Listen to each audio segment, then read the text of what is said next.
this chapter president came up with this on his own.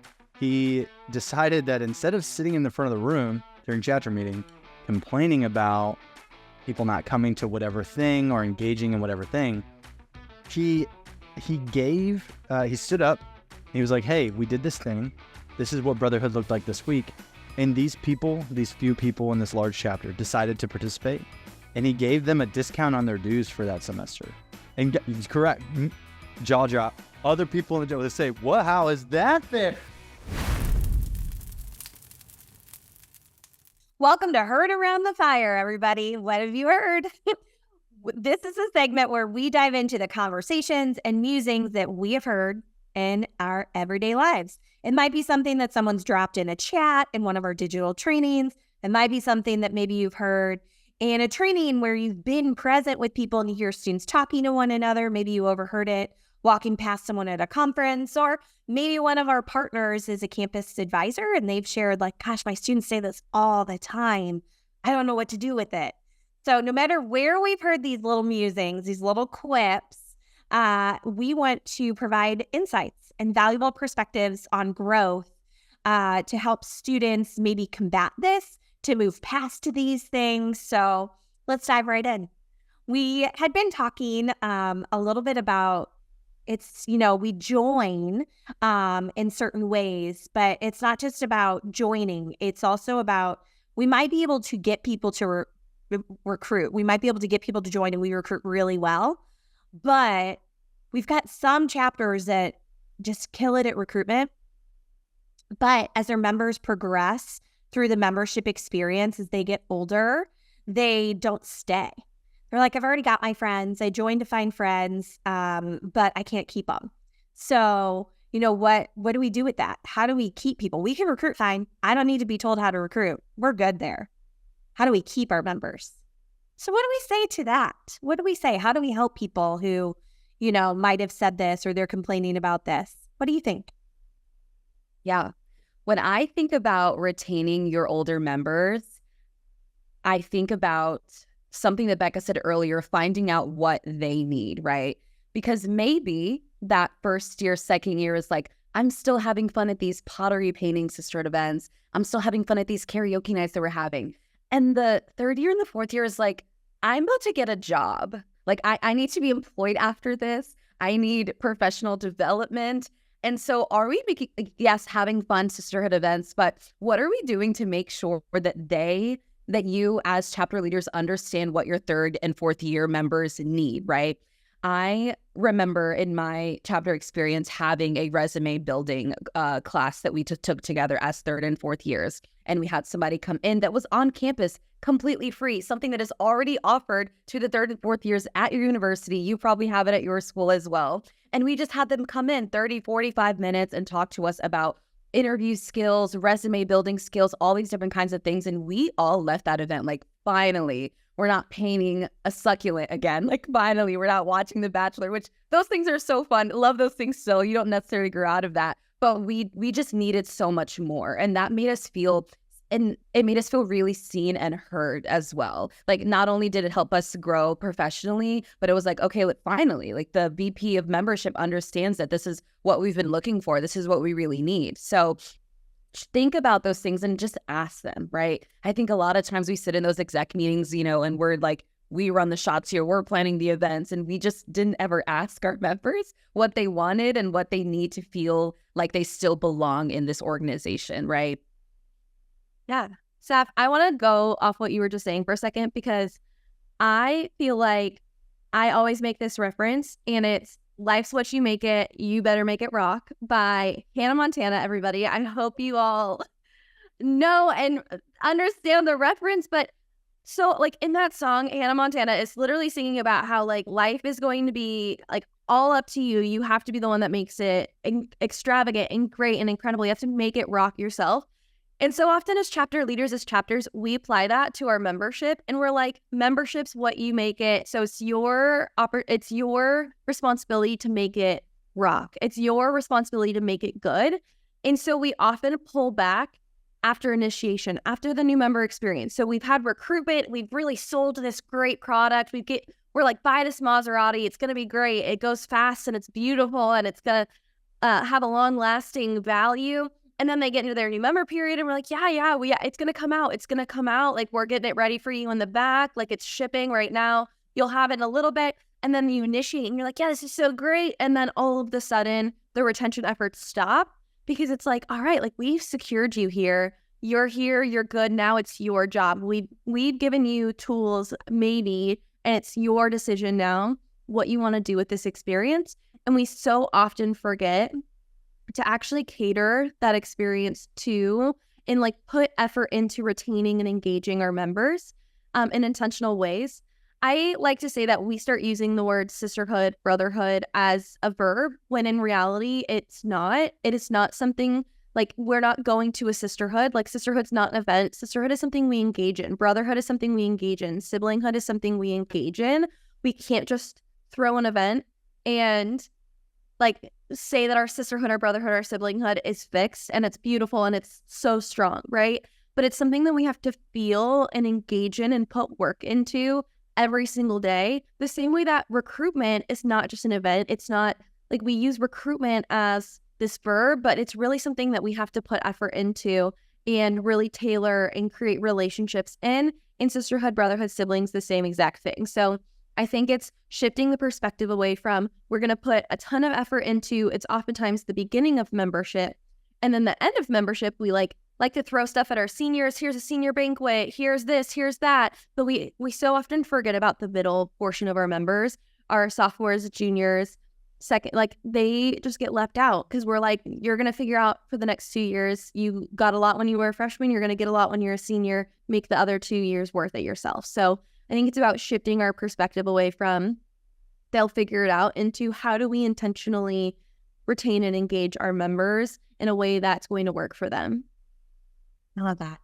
Something I've seen work for helping to shift that perspective, Becca, is sometimes our members just need us to point out, to your point, like that sisterhood or brotherhood or siblinghood is happening.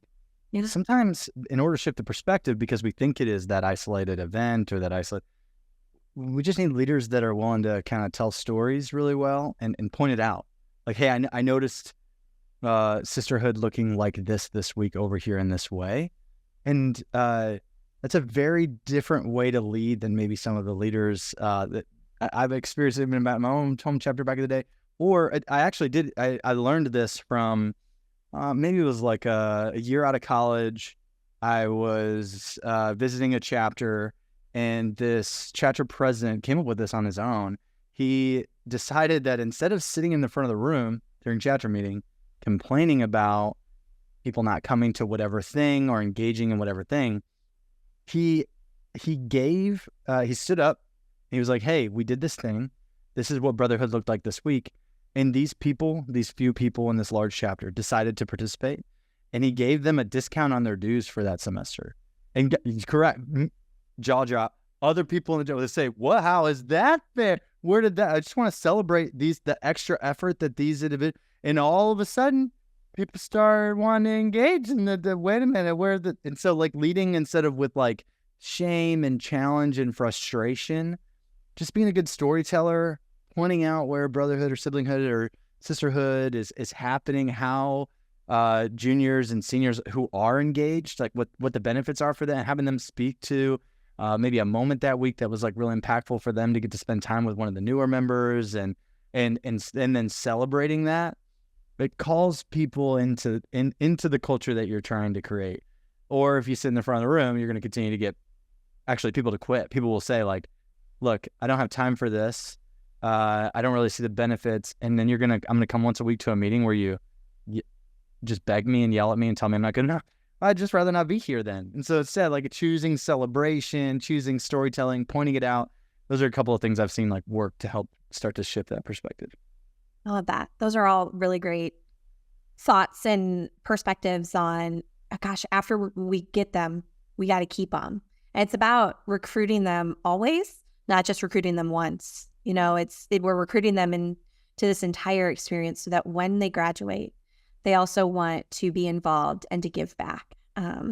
That's the way I've always looked at it. And so those are some really great, the celebration, the making them feel loved and wanted and like they're still a part of it. And we're not necessarily catering to their wants, but maybe to their needs. Like, what do they need right now in this moment? So thanks for sharing, y'all. I'd like to shift into how do we help some of our members who are recruiters who might not feel confident in talking to people. They feel embarrassed in texting their friends and asking their friends to join. Having an initial conversation without feeling pushy. You know, I've overheard some of these things of like, I don't want to text my friends. That feels weird. Like when they have joined already or like when they have signed up, like, gosh, there's this underlying feeling. And I don't know if it's a confidence or what it is, but I've heard it often of, I feel embarrassed texting my friends, or I just don't want to say this because I don't want to feel too salesy. And so how do you help someone, you know, you talked about storytelling, RJ, like how do you help someone share their story that then makes them feel confident and I will text my friend. Like, how do we do that? What do we do in that way to help people? What advice do you have? Yeah, I saw this a lot, like Seth said, when we were, I helped start new chapters for about a period of 5 years. And I got to help start like 20 plus chapters across the country. And sometimes we would go to a new community and the IFC, the council that we would affiliate with, would say something like, look, I don't think there's a lot of people here. Well, actually, the first time I ever started a chapter was the University of Alabama, Birmingham, UAB, go Blazers. And I remember having a conversation with someone who was IFC president at the time, member of Delta Sigma Phi, who's still a friend of mine. And I said to this person, I said, you know, if we were able to recruit X number of people, what would you call success? Or what would you call success? Now, this was in the spring, and they had a culture at UAB at the time of like, people don't traditionally join in the spring. And so my friend said, you know, I think if you could get 8 people in the spring as a new org, I mean, I think that'd be a firm foundation for you all to, you know, get ready in the summer and come into the fall and be able to recruit. And we got 38 in about 4 weeks. And it was a fun experience to actually meet people. And one of the questions we'd ask is like, hey, well, just curious, like, why hasn't fraternity been something that's been on your radar here before? And like 3/4 of the amount of time, y'all, someone says back to me, I was never recruited. But I would go to my friends, again, on ISC, I would tell them this. And they would go, what do you mean, RJ? These guys that you found, how the heck do you mean that they haven't been recruited? Because we put up the flyer, we posted on the social, we did everything that we thought we were supposed to. We put the tables out there for like a week in front of they had every opportunity. And the 38 young men we found at the time, who were impressive guys, just said, yeah, but nobody ever talked to me. Nobody ever invited me. No one ever recruited me. Like, we can bring our own assumptions a lot of times into these conversations, these recruitment conversations. And it becomes almost like a practice, y'all, like an art and a science to how do I set down my expectations, come into this with the intention of just trying to make as many friends as possible. And then from those friends, some people will start to get a little curious naturally about what this fraternity or sorority thing's really about.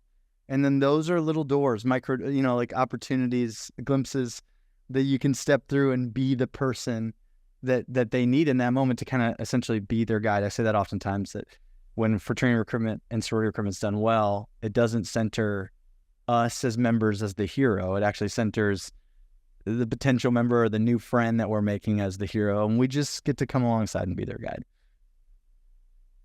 That's super great. I love that tangible, like personal lived experience too. And I wonder how many people would say that they weren't recruited. You know, like if of your friends, if you didn't text your friends or, you know, and then your organization still needs people to join and you're embarrassed to text them. And then later you're like, why didn't you join a fraternity? I thought you didn't want to. And they're like, I was never recruited.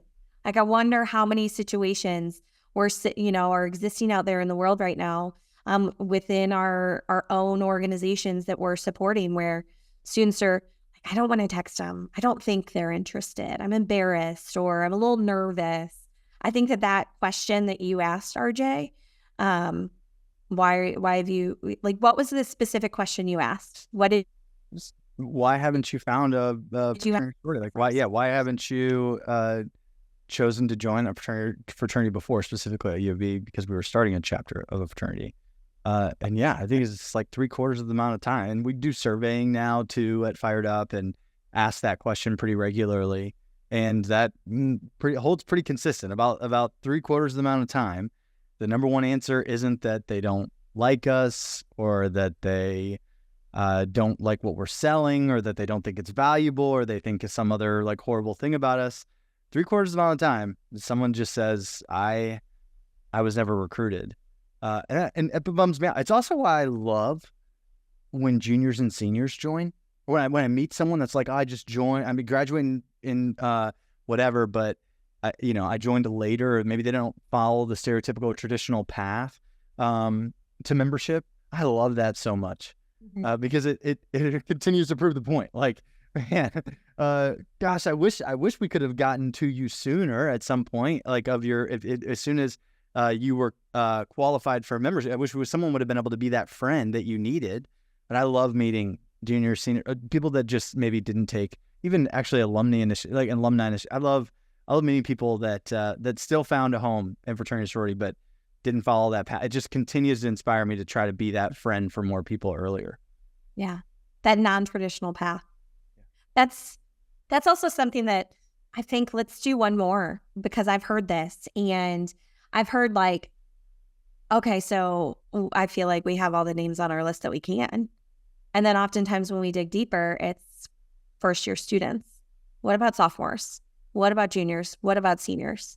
So when people are like, we've got all the names, and then we open up that can of worms that it's not. What about our transfer students or non-traditional students? Like, there's other students out there that maybe we haven't asked or have never been asked, but we're assuming that they have.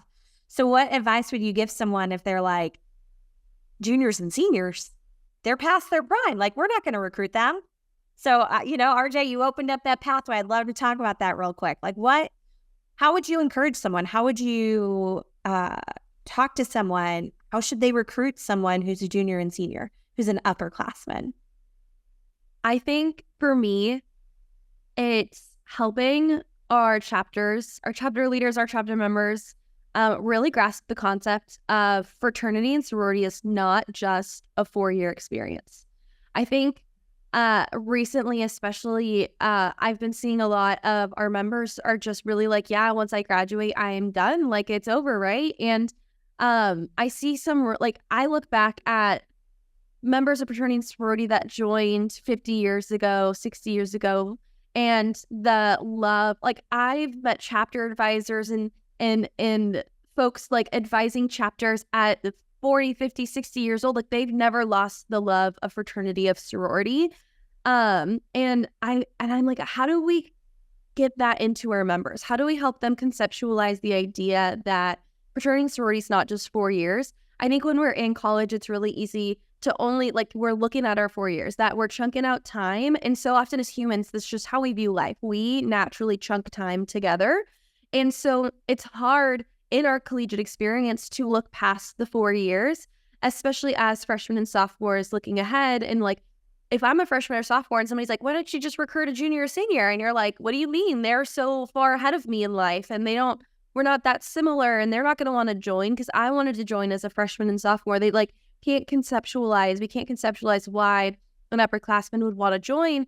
But I think there's so many benefits to membership that just exceed joining as a freshman or sophomore that you get as a junior or senior. It's the connections, it's the relationships, it's the friendships that carry on past graduation. It's the opportunities that arise post-graduation, the job opportunities, the alumni volunteer opportunities where you get to go on. I met Sapphire through a postgraduate alumni opportunity of our organization. And I would have never met Sapphire if I hadn't joined the organization, and that happened post-graduation. So I think it's helping our collegians conceptualize, our members conceptualize that fraternity and sorority is not just a 4-year experience. And so when a junior joins, when a senior joins, and maybe they're only there for a semester, 2 or 3, they're not missing out or lacking a fraternity or sorority experience. They're actually gaining something that's going to last them a lifetime, even if they gained it a little bit later than some of our freshmen or our sophomores. Becca, that's also just a real life lesson. What you're saying is like not, what you're saying is like not centering and not normalizing our own lived experience and recognizing that other people come from, and again, this can translate, and this is going to hit for recruitment, but it hits across, really the whole spectrum of society. Not believing, and I love to travel. It's like something that I really love to do. And one of the reasons I love to travel so much is because just constantly feeling like I need to challenge my definition of normal. It can become really easy for us to, again, center ourselves, make us the hero of the story, and not realize that there's a lot of other people living a lot of other stories, and they're heroes too. And we don't need to make everyone follow my path or your path, or getting the opportunity to kind of like deconstruct that a little bit of, this is fraternity and sorority really does span. There's so many paths to it, or at least there should be, and there should be so many paths through it, and so many opportunities to be able to share it with a lot more people than we share it with today. I agree. I have several friends who have joined sororities as alumni members because they worked in the field of higher education, and it was just an opportunity because of their jobs. And I think that some of our organizations do a really great job of leveraging their graduate and alumni networks to continue to grow their organizations at that level, and I don't think that all of our organizations tap into that. And then from there, we think about some of our organizations truly only recruit sophomores, juniors, and seniors. And so this idea that we can only recruit first-year students, I think, is a very small subset of our organizations. And they're in this tunnel mindset of this is the only way that we can recruit. And how do we challenge them to expand beyond that? We see some of these other organizations that thrive by getting juniors and seniors who have truly established themselves already on campus. You can see their leadership. You could see their dedication and their commitment. Maybe they're an ROTC. Maybe they're a student athlete. Maybe they've found their way into the honors college, and you see their tried and true experience. Gosh, that would be a member that I would want. And so I think that we do ourselves a huge disservice when we only focus on one demographic. And so, when I've worked with our CBFO organizations as a campus professional, and I worked with their graduate chapters who help support them, this network that they have is incomparable. And it's something that I was always a little jealous of gosh, I wish that our organizations had that same level of support in that way. And so I think that how we challenge people and how we get them to move beyond this, we can only recruit one small group of students. I think it's bringing in some of what you mentioned, Becca, and some of what you did too, RJ, as well. So there's so much opportunity out there, and we don't want to just limit ourselves. So great. Well, I would say that this segment was sponsored by Social Excellence, talking about building relationships, being curious and generous. Would you agree, my friends? I agree. What I'd really love is for those of you who are listening or watching, we'd love to hear from some of you. What have you heard around the fire? You can drop it in the comments. Let us know the conversations that you've heard. And hopefully we'll be able to use those in future conversations that we have too.